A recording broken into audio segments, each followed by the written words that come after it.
பத்திரிகை தொலைக்காட்சி இணையதள சகோதர சகோதரிகளுக்கு மாலை வணக்கம். அனைவரும் ஏற்கனவே ஒரு ஷோ பார்த்துட்டு உடல் அசதியோடு இங்கே வந்திருப்பீங்க. இந்த கொஞ்ச நேரத்தில் முடிச்சுக்கலாம். இது ஒரு நெகிழ்ச்சியான மேடை. இந்த மேடையில் நான் நிற்பதற்கு காரணம் என் தாய் தந்தை, அது உலகத்துக்கு தெரிந்தது. ஆனால் இந்த படைப்புக்காக இங்கே நிற்பதற்கான காரணம் KRG group, Kannan Ravi sir. இந்த கதையை அரசியல் சார்ந்து நையாண்டி பண்ணி யார் வேண்டுமானாலும் கதை பண்ணி விடலாம். எனக்கு இன்றைய தினம் வாழும் கலைஞர்களில் இளவரச ஐயாவுக்கு தெரியும், அரசியலை உள்வாங்கி கொண்ட அந்த விஷயம். அரசியல் குடும்பத்தில் பிறந்த காரணத்தினால், அரசியல் புரிதல் இருந்த காரணத்தினால தான் இந்த கதை எழுதப்பட்டிருக்கு. இந்த கதையை எழுதிடலாம் எடுக்கிறதுக்கு. ஸோ அந்த வகையில் ட்ரிபிள் டி படத்தில் நான் ஒன்று அதை பார்த்த இருந்த பொழுது தம்பி தீபக் ரவி அவர்கள் அங்கே வந்திருந்தாங்க. மீனாட்சி அம்மன் கோயிலை விட்டு வெளியில் வருகிறது ஃப்ளைட்டில் வர்ற பொழுது. ஸோ ஒரு கிட்டத்தட்ட 2 கதை சொல்லியிருந்தேன். அந்த கதையை தான் சொல்லுவேன்னு நினச்சிக்கிட்டு இருந்தாங்க. ஆனால் இந்த கண்ணன் ரவி சார் இந்த கதை சொன்ன உடனடியாக எடுக்கணும். காரணம், கண்ணன் ரவி சார் அவர் சினிமாவுக்கு வருவது என்பது பணம் சம்பாதிப்பதற்காக அல்ல. இந்த ஊடகத்துக்கு அத்தனை பேருக்கும் தெரியும். திட்டக்குடியில் பிறந்து இளமையில் வறுமையை சுமந்து துபாய்க்கு சென்று, துபாய் நான் பார்க்க வளர்ந்த துபாய் அப்படின்னு சொல்லுவார். வேறு யாரும் அதை சொல்ல முடியாது. துபாயால் நான் வளர்ந்தேன் அப்படின்னு சொல்ல மாட்டேன். நான் பார்க்க வளர்ந்த துபாய் அப்படின்பார். கிட்டத்தட்ட 35 வருட காலங்கள் ஒரு தமிழன் அந்த துபாய்க்கு போயிட்டா எங்கேயாவது திக்குமுக்கு வேணால் அவர் அண்டர்டேக் பண்ணிக்குவார். ஸோ அந்த வகையில் அந்த எண்ணம், பரந்த எண்ணம் கொண்டவர், சினிமா மீது தீராத காதல் கொண்டவர். இன்றைய தினம் தயாரிப்பாளர்கள் அருகி மறிய போய்விட்டார்கள். ஸோ இந்த ட்ரிபிள் டி என்ற ஒரு கண்டென்ட் எப்படி இன்வெஸ்ட் பண்ணாங்களோ அதே மாதிரி தான் சித்தராலட்சுமணன் சொன்ன மாதிரி இந்த டீயோட செட்டப்பு TN 2026 தங்க நட்சத்திரம். இது நிச்சயமாக ஒரு தன்னடக்கத்தோடு சொல்கிறேன். நிறைய மேடை, இன்னும் 2-3 மேடை வரும். இப்போ இது சம்மந்தப்பட்ட இத்தனை பேரையும் நான் நெஞ்சுருகி பாராட்டுவதற்கு இப்போ சுருக்கமாக சொல்ல ஆசைப்படுறேன். தம்பி நட்டிக்கு மிகப்பெரிய ஒரு விஷயத்தை தியாகம் பண்ணிட்டு வந்த ஒரு பிள்ளை. பல கோடிகள் அமிதாப் பச்சன்லேருந்து யாரையெல்லாம் கனவுகாக நினச்சிட்டு இருக்கோ அத்தனை பேரையும் பார்த்துட்டு ஒத்தி வச்சுட்டு ஒரு பேஷனுக்காக இங்கே வந்த ஒரு பிள்ளை. ஒரு சதுரங்க வேட்டைக்கு பிறகு சார் சொன்ன மாதிரி அற்புதமான ஒரு நல்ல இதயத்துக்கு சொந்தக்காரன், ஆன்மீகவாதி. அந்த பிள்ளைய நெஞ்சுருக வைத்ததில் இந்த கதை அவரை அடுத்த தளத்துக்கு அழைத்து போகும் அப்படின்ற பொழுது தனிப்பட்ட முறையில் ஒரு சினிமா ரசிகனாக ரொம்ப மகிழ்ச்சி. ஒரு விஷயம், எனக்கு இன்றைய தினம் நம்மளை விட அடுத்த உயர்ந்த நிலையில் இருப்பவராக நான் கருதுவது MS பாஸ்கர் மாமா, ஒரு சிவனடியார், என் மரியாதைக்குரிய எங்கள் ஐயா மகன் இளவரச ஐயா. நாங்கள் 3 பேரும் நிறைய படங்கள் நடிச்சிருக்கோம். 3 பேரும் சேர்ந்து ஒரு படத்தில் நடிப்பதற்கான வாய்ப்பு என்பது இந்த படம் தான். அது என் மகன் இந்த கதை சொல்லிவிட்டு அவன் உள்வாங்கிட்டான். அரசியல் குடும்பத்திலேருந்து வந்த காரணத்தினால் நான் கதை எழுதிவிட்டால் பத்தாது, அந்த கதையை உள்வாங்கிக் கொள்ள வேண்டும். நான் கதை எழுதி கொடுத்துட்டேன். இந்த வசனத்தில் பாதி தான் நான் எழுதியிருக்கேன், மீதியாக தான் எழுதியிருக்கிறான். இதில் விட்டுப்போன கலைஞர்களே நிறைய மேடைகள் இருக்குது, நான் சொல்லிக்கிறேன். விஜய் சந்திரசேகர் அவர்களுக்கு இது வேறு ஒரு கலர் கொடுக்கும். என் அருமை மகள், ஆமாம், மேடையில் பேசுகிற பொழுது அப்படி நெகிழ்ந்தேன். என்னடா மடை திறந்த வெள்ளம் போல் ஒரு ஃப்ளோவில். ஆமாம், காலம் உங்கள் அப்பா இருக்கிற மேலே இருக்கார், இறைவனாக இருந்து ஒரு முறை ஒரு வழி நடத்துகிறாரு. ஆமாம், அந்த பிள்ளையை நான் பார்க்குறப்ப சொன்னேன், ஒரு பர்பீல் சுல்தானா போல் நீ நிறைய படி, மிகப்பெரிய உள்வாங்கக்கூடிய திறன் இருக்குது, மெமரி பவர் இருக்குது, மேடை ஆளுமை இருக்குது. ஸோ மல்டி விஷயத்தில் போ, பன்முகத்தன்மையோடு போ அப்படின்னு. ஸோ அந்த பாப்பா அதை உள்வாங்கிட்டது. அதே போல் ஒரு பரதநாட்டிய கலைஞராக ஒரு கலைஞர் தேவைப்படுகிற போது கும்கி 2 ஹீரோயின் சிறுதா ரவி அதை உள்வாங்கிட்டு ஒரு பரதநாட்டிய மங்கையாவது நடிச்சிருக்கிறாங்க. அருமை தம்பி முத்துக்குமார், ஆமாம், ஒரு தமிழ் உச்சரிப்புக்காகவே அந்த காலத்துலேருந்து எடுத்தோம்னா அதில் இன்றைக்கு சமீபத்தில் ஒரு தமிழை எப்படி உச்சரிக்க வேண்டும் என்ற ஒரு விஷயத்தை அடுத்த தலைமுறை பிள்ளைகளுக்கு இவனை பார்த்து பராமரிப்படக்கூடிய வகையில் அந்த அற்புதமான பிள்ளை அது அந்த படத்துக்குள்ளே வந்தது. என் அருமை மகன் கதர், ஆதித்யா கதர், செல்ல பிள்ளை, தங்கமானவன். நம்மளை உட்கார வச்சு நமக்கு பக்கத்தில் நம்மளுக்கு கிண்டல் அடிப்பான், நம்மளுக்கே தெரியாது. அவ்வளோ மிகப்பெரிய. அதே மாதிரி ஜாவா சேதுராமன், எத்தனை காட்சி. தம்பி சார் சொன்னாங்களா வர்றேன். ஸோ இப்படி தான் எல்லோருமே வந்தாங்க. ஜாவா சுந்தரேசன், அதே போல் இந்த மேனேஜர் தர்புகா சிவா. நிச்சயமாக தர்புகா சிவா என்னாவே கிட்டத்தட்ட வந்து ஒரு மெலடி அப்படி. இந்த படம் என்பது என்கிட்ட சொன்னான், சார் உங்கள் புள்ள கதற கதற காதலிக்கிறா சார் அப்படின்னாப்புல. ஸோ இப்போவும் மேடைக்கு வர முடியாததுக்கான காரணம் அடுத்த ஒரு ரீலில் ஒரு கரெக்ஷன் சொல்லியிருக்கான். ஸோ இன்டர் காலேஜ் காம்படிஷனில் என் பிள்ளை வந்து கல்லூரியில் சாங்கை சூஸ் பண்ணி ஆடிடுது. அதான் ஸோ இசை என்பது அவனுக்கு இயல்பில் இருக்குது. வீட்டுக்குள்ளே உட்காந்து எப்பொழுது ஒரு காட்சியை விசப்படுத்துகிற பொழுது அந்த கதையை உள்வாங்கிட்டதுனால தான் வந்தான்.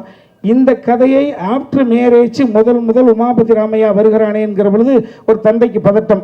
இப்போ எனக்கும் அர்ஜுன் சாருக்கும் நீங்கள் கம்பேர் பண்ணிட்டீங்கன்னா இப்போ யாரும் தம்பிராமையாவோட மகன் சொல்கிறதில்ல. அன்னைக்கு அவங்க வீட்டுக்கு போகிறேன், உமாபதி அர்ஜுன் பிரபண்ண பேசுகிறார், தம்பி அர்ஜுன் மரமே எப்படி இருக்கான், ஓகே. ஸோ இப்போ ஆஃப்டர் மேரேஜ் கதாநாயகனாக இருக்கணும், மார்ஷல் ஆர்ட்ஸ் எல்லாமே கற்றுக்கிட்டாப்புல, டான்ஸர், கொஞ்சம் வெயிட் பண்ணுங்கன்ற பொழுது இப்போ எனக்கு என்ன விஷயம் அப்படின்னா, இவன் கதையை உள்வாங்கிட்டான்னு எனக்கு நல்லா தெரியும். ஆனால் தயாரிப்பாளர்கிட்ட சொல்லி எப்படி ஓகே வாங்கினது போல் அதற்கு முன்பாகவே அர்ஜுன் சார்கிட்ட போய் உட்காந்து என் மருமகளையும் உட்கார வச்சு இந்த கதையை தாங்க எடுக்க போகிறான் அப்படின்னு அவர்கள்ட்ட என் பிள்ளை தான் நான் உணர்வு. பெருமையான விஷயம் தானே, யார் மனசும். ஸோ இந்த அளவுக்கு அணுகுமுறை கொண்டவன் நான். யார் மனதையும் சிஞ்சிற்றும் கூட வேதனைப்படுத்தி விடக்கூடாது. அட்டென்ஷன் சீக் கிரியேட் பண்ணி தலைப்புச் செய்தி ஆகிறது எனக்கு உடன்பாடு கிடையாது. இதுவரை எனது வாழ்க்கையை அப்படித்தான் அமைத்து கொண்டேன். யார் மனசு சின்ன சங்கடத்தை கூட ஏற்படுத்தி விடக்கூடாதுன்றதுக்காக என் மகனை, என் மருமகள் வீட்டுக்கு வந்த பொழுது கூட அர்ஜுன் சாருக்கு 2 மகள்கள் தான் இருக்கிறார்கள். அவருடைய இன்சியலை போடுவதற்கு அங்கே ஆள் இல்லை. என் அன்பு மகனே, ஒன்று அந்த ஐஸ்வர்யா மருமகள்கிட்ட ஐஸ்வர்யா உமாபதி அப்படி இல்லை, ஐஸ்வர்யா அர்ஜுன் தான் போடணும். இதை நான் கல்யாணத்துக்கு முன்னாலேயே ப்ரிப்பேர் பண்ணிக்கிட்டது. உங்கள் இருவருக்கும் சீக்கிரம் குழந்தை பேரும், அது உங்களோட ப்ராப்பர்ட்டி. அதுக்கு உங்களுடைய பையன் உமாபதி பட்டுக்கொட்டு என்ன பேர் வைக்கிறீங்களோ. ஸோ எல்லாத்தையும் யார் மனதையும் அடுத்தவர் இடத்திலிருந்து பார்க்கக்கூடிய அளவு தான். அந்த அளவுக்கு ரொம்ப மெல்லிய மனதுக்கு சொந்தக்காரன் நிச்சயமாக என் கூட.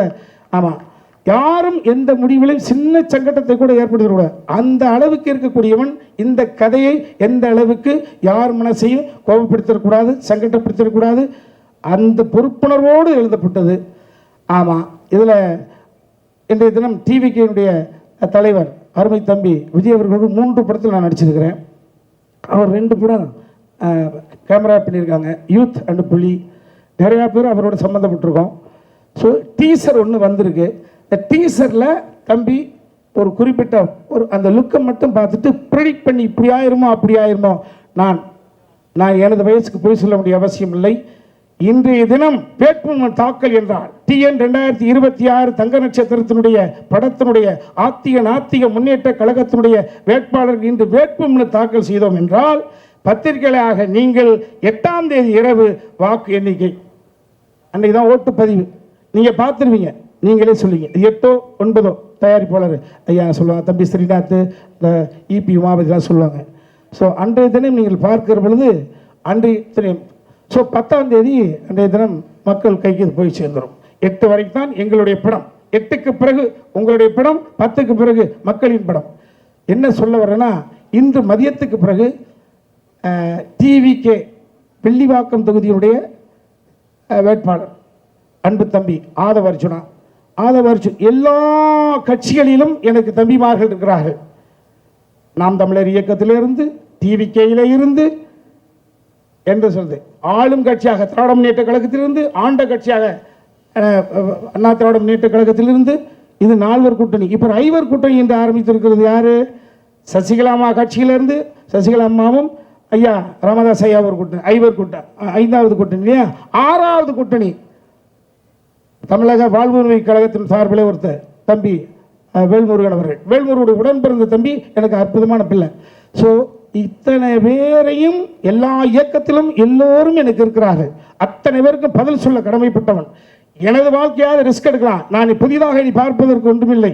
எனது மகனுடைய வாழ்க்கை என்கிற பொழுது பொறுப்பு அதிகமாக இருக்கிறது. என்னன்னா, நான் ஒரு கதையை எழுதி கொடுத்துட்டேன். ஜென்சிட்டி என்று சொல்லக்கூடிய வகையில் அந்த படைப்பை எனக்கே பிரமாதப்படுத்தி காமிச்சிட்டாப்ல. ஸோ தம்பி ஆதவர்ஜுனா அவர்களே, உங்களுடைய வாழ்க்கை வரலாறை ஒரு மேடையில் நின்று கண்கசிய ஒரு 6 அடி உயரத்தில் நின்று அழுகிற பொழுது நானே நிகழ்ந்துட்டேன். உங்களுடைய பெரியம்மா திலகவதி அம்மா, எனக்கு அம்மா மாதிரி, உங்களுடைய பெரியம்மா பிள்ளை ஆமாம், தயாரிப்பாளர்.